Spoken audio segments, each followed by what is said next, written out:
নমস্কাৰ 15 আগষ্ট 1947 হয় এইটোৱেই দিন যিটো দিনত ভাৰতে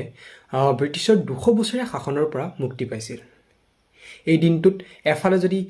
আনন্দ উল্লাস চলিছিল স্বাধীনতাৰ আৰু আনফালে আকৌ পাৰ্টিশ্যন অৰ্থাৎ বৃহৎ ভয়ংকৰ বিভাজন হৈছিল তেন্তে বলক আজিৰ এই ভিডিঅ'টোৰ জৰিয়তে ভাৰত আৰু পাকিস্তানৰ মাজত হোৱা বিভাজনৰ সেই সুদীৰ্ঘ ইতিহাস আৰু সম্পূৰ্ণ ইতিহাসটো স্পষ্টকৈ জানো In August 1947 and March 1948, 4.5 million Hindus and Sikhs are forced to migrate from Pakistan to India. 6 million Muslims must move in the opposite direction. 10 million people are displaced in the partition of India. 1 million are dead. আমাৰ দেশৰ বিভাজন হৈছিল 1947 চনৰ 14 আগষ্ট তাৰিখে কিন্তু এই বিভাজনৰ যিটো প্ল্যান সেই বিভাজনৰ প্ল্যানটো ইয়াৰ পৰা কেইমাহমান আগতেই লোৱা হৈছিল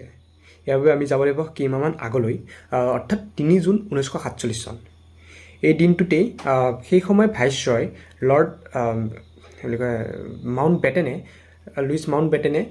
সেই পাৰ্টিশ্যনৰ যিটো ধাৰণা সেই ধাৰণটো ৰেডিঅ'ৰ যোগেৰে ব্যক্ত কৰিছিল First course in all my discussions was therefore to urge the political leaders to accept unreservedly the cabinet mission plan of May the 16th, 1946. To my great regret, it has been impossible to obtain agreement to live against their will under a government in which another community has a majority, and the only alternative to coercion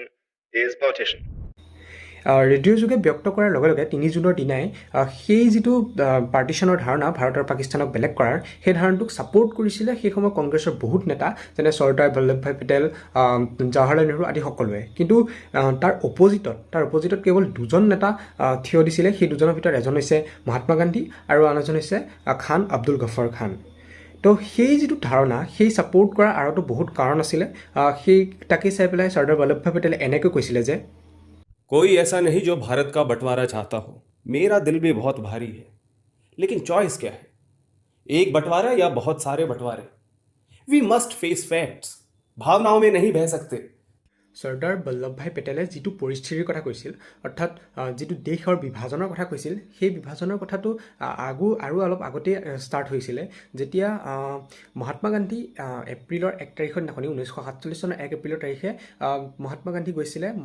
lord mount বেটেনৰ ওচৰত লগ কৰিবলৈ আৰু তেওঁ এই পাৰ্টিশ্যনৰ যিটো ধাৰণা সেইটো সম্পূৰ্ণৰূপে avoid কৰিবৰ কাৰণে বুলি কয় এইটো লৰ্ড মাউণ্ট বেটেনক কনভিন্স কৰিবলৈ গৈছিলে কিন্তু তেওঁ সেই চেষ্টা অসফল হোৱা নাছিলে তেওঁ ইমানেই আগ্ৰহী আছিলে যে পাৰ্টিশ্যনক এভইড কৰিবৰ কাৰণে তেওঁ মহম্মদ আলী জিন্নাক সেই সময়ত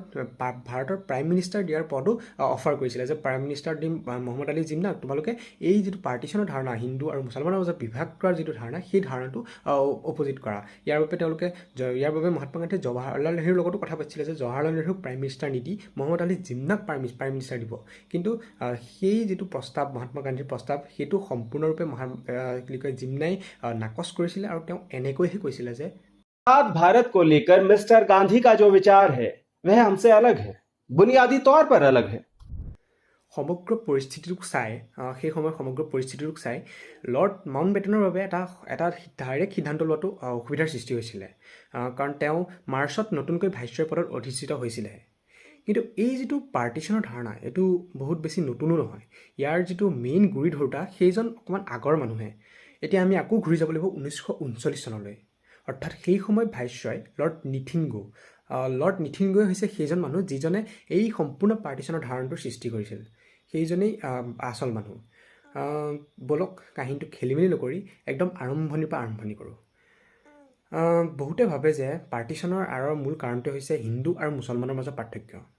বহুতৰ মতে হিন্দু আৰু মুছলমান কেতিয়াও এক হ'বই নোৱাৰে সিহঁতৰ মাজত ইউনিটি নায়েই সকলোৰে মতে যে হিন্দু ভাগৰ কালচাৰ আৰু মুছলমানৰ কালচাৰ ৰীতি নীতি আচাৰ ব্যৱহাৰ তেওঁলোকৰ সাজ পোছাক সকলোবিলাক খাদ্যাভ্যাসৰ পৰা ধৰি লৈ সকলো বেলেগ গতিকে আৰু তাৰোপৰি আৰু কিছু এনেকুৱা ধৰণৰ কথা কয় যে তেওঁলোকৰ মাজত বুলি কয় আগৰে পৰা অতীজৰ পৰা যুদ্ধ চলি আছে যিবোৰ অতীজৰ যুদ্ধ হৈছিল সেইবোৰ হিন্দু আৰু মুছলমানক লৈহে যুদ্ধ হৈছিলে গতিকে এনেধৰণৰ কাৰণৰ বাবে পাৰ্টিশ্যনৰ সৃষ্টি হোৱা বুলি কোৱা হয় যদিও সেইটো সম্পূৰ্ণৰূপে অশুদ্ধ আৰু এইবোৰ যে হিন্দু আৰু মুছলমানৰ মাজত কাজিয়া হোৱাৰ কথাবোৰ সেইবোৰো সম্পূৰ্ণৰূপে অশুদ্ধ কাহিনীলৈ আকৌ এতিয়া ঘূৰি আহোঁ 1857 চনৰ চিপাহী বিদ্ৰোহ আৰু এটা এনেকুৱা এক্সাম্পল যিটোত হিন্দু আৰু মুছলমান দুয়োৱে একগোট হৈ পেলাই ব্ৰিটিছৰ বিৰুদ্ধে যুদ্ধ কৰিছিল য'ত নেকি ব্ৰিটিছৰ বিৰুদ্ধে তেওঁলোক সফলতাৰ যুদ্ধত জিকিব পৰা জয়ী হ'ব পৰা নাছিল যদিও ব্ৰিটিছে সেই যুদ্ধক লৈ পেলাই যথেষ্ট ভয় খাইছিলে, যাৰ বাবে সেই সময়ত ভাৰতৰ পৰা কোম্পানীৰ ৰুল আঁতৰি গৈছিলে আৰু ব্ৰিটিছ ৰাজ ভাৰতলৈ আহিছিল। ব্ৰিটিছে পোনপটীয়াকৈ ভাৰত শাসন কৰিবলৈ ধৰিছিলে। আৰু সেইটোৱেই হিন্দু আৰু মুছলমানৰ মাজত যিটো একতা সেই চিপাহী বিদ্ৰোহত দেখা গৈছিলে, তাক ভাঙিবৰ কাৰণে ব্ৰিটিছে ফেমাছ তেওঁলোকৰ ডিভাইড এণ্ড ৰুল পলিচি ভাৰতত এপ্লাই কৰে, যাৰ ফলত হিন্দু আৰু মুছলমানসকলক ভাগ কৰিবলৈ চেষ্টা কৰা হৈছিল। সেই সময়তে ভাৰতৰ ভাইচৰয় লৰ্ড ডাফৰিনে ছাৰ ছৈয়দ আহমদ খান তেওঁৰ জৰিয়তে কংগ্ৰেছৰ বিৰুদ্ধাচৰণ কৰি পেলাই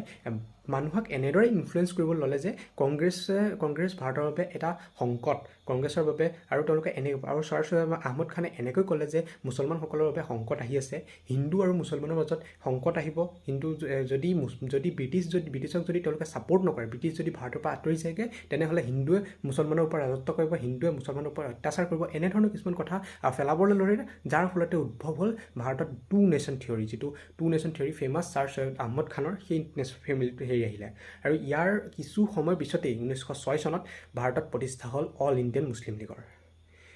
যেতিয়া এই অল ইণ্ডিয়ান মুছলিম লীগটোতো অবভিয়াছলি এইটো এটা ব্ৰিটিছৰ বাবে সোণৰ এটা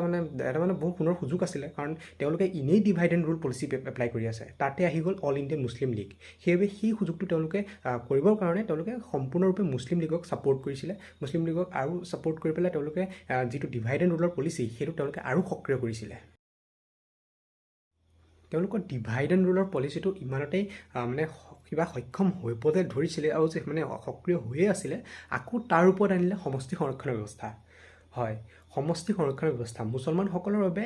সমষ্টি সংৰক্ষণ কৰাৰ ব্যৱস্থা কৰিছিলে, য'ত তেওঁলোকৰ মুছলমানসকলৰ বাবে কিছুমান সুকীয়া সমষ্টি এপ্লাই কৰা হ'ব, যিটো ব্ৰিটিছে প্ৰথম আনিছে। এইটো বৰ্তমান সময়তো ভাৰতত দেখিবলৈ পোৱা যায়, যেনে সংখ্যালঘুসকলৰ বাবে সমষ্টি সংৰক্ষণ কৰাৰ ব্যৱস্থা। ঠিক তেনেদৰে তেতিয়াই ব্ৰিটিছে আনিছিলে মুছলমানসকলৰ বাবে সমষ্টি সংৰক্ষণৰ ব্যৱস্থা, যে মুছলমানসকলৰ বাবে কিছুমান বিশেষ সমষ্টি দিয়া হ'ব, সেই সমষ্টিখিনিত তাত থকা অকল মুছলমান নেতাই প্ৰতিদ্বন্দ্বিতা কৰিব পাৰিব বুলি কয় ইলেকশ্যনত, আৰু সেই ইলেকশ্যনত প্ৰতিদ্বন্দ্বিতা কৰা নেতাসকলক কেৱল সেই সমষ্টিটোত থকা মুছলমান ভোটাৰসকলেহে ভোটদান কৰিব পাৰিব, সেই সমষ্টি সংৰক্ষণ ব্যৱস্থা। ইয়াক দেখাৰ পিছত ভাৰতত কিছুমান হিন্দুসকলৰ মনতো, কিছুমান ৰক্ষণশীল হিন্দুৰ মনত কিছুমান ভয়ৰ শংকাৰ সৃষ্টি হ'ল যে মুছলমানে এতিয়া নেকি আকৌ ভাৰতৰ ওপৰত হিন্দুৰ ওপৰত অত্যাচাৰ কৰিব নেকি, মুছলমানে হিন্দুৰ ওপৰত ৰাজত্ব কৰিব নেকি। আৰু এনেদৰেই সৃষ্টি হ'ল হিন্দু মহাসভাৰ। হয়, এনেদৰেই যিটো ভেদাভেদ আছিলে হিন্দু আৰু মুছলমানৰ মাজত, ছেকুলাৰিজমত যিটো আঘাত আনিছিলে ব্ৰিটিছে, সেই সম্পূৰ্ণৰূপে সেইটো আৰু সক্ৰিয় হৈ থকা দেখিবলৈ পোৱা গৈছিলে। ডিভাইড এণ্ড ৰুল পলিচি বহুত বেছি সক্ৰিয় হৈ গৈছিলে যেতিয়া হিন্দু মহাসভা ষ্টাৰ্ট হৈছিলে। এনেদৰে ভাৰতত 1920 চন আহি পাইছিলেহি। এই চনটো ভাৰতৰ ইতিহাসত ধৰ্মৰ নামত হোৱা সংঘাতৰ আটাইতকৈ এটা কালৰ চন বুলি জনা যায় 1920 চনটোক। সেই চনটোতে হিন্দু আৰু মুছলমানৰ মাজত যথেষ্টখিনি সংঘাত হৈছিলে, বহুতখিনি মানুহ মৰিছিলে। হিন্দু আৰু মুছলমানৰ মাজত সংঘাত হৈ এনেদৰেই সংঘাতসমূহৰ কাৰণেই অৱশেষত পাৰ্টিশ্যনৰ যিটো ধাৰণা মহম্মদ আলী জিন্নাইও ছাপোৰ্ট কৰিবলৈ ধৰিছিলে, আৰু জৱাহৰলাল নেহৰু, চৰ্দাৰ বল্লভভাই পেটেল আদিও ছাপোৰ্ট কৰিছিলে। আৰু এনেদৰেই লৰ্ড নিথিনগয়ে ভাৰতত পাৰ্টিশ্যনৰ ধাৰণাটো আনিছিলে আৰু ভাৰতত পাৰ্টিশ্যনৰ ধাৰণাটো এপ্লাই কৰিবৰ কাৰণে কৰিছিলে। আৰু অৱশেষত লৰ্ড মাউণ্ট বেটেনে এই পাৰ্টিশ্যনৰ ধাৰণাটো ভাৰতত এপ্লাই কৰে। গতিকে আপোনালোকে যদি পাৰ্টিশ্যন অৰ্থাৎ বিভাজনটো অকণমান সংক্ষেপে বুজি পালে, ইয়াৰ আৰু অলপ ইতিহাস আছে, মই অতি সংক্ষেপে আপোনালোকে যাতে বুজিব পাৰে তাৰ বাবে কৈছোঁ এনেকৈ। যদি আৰু জানিব বিচাৰে তেনেহ'লে মোৰ চেনেলটো ছাবস্ক্ৰাইব কৰিব, আপোনালোকে কমেণ্ট কৰিব যে আপোনালোকে আৰু কেনেধৰণৰ কণ্টেণ্টৰ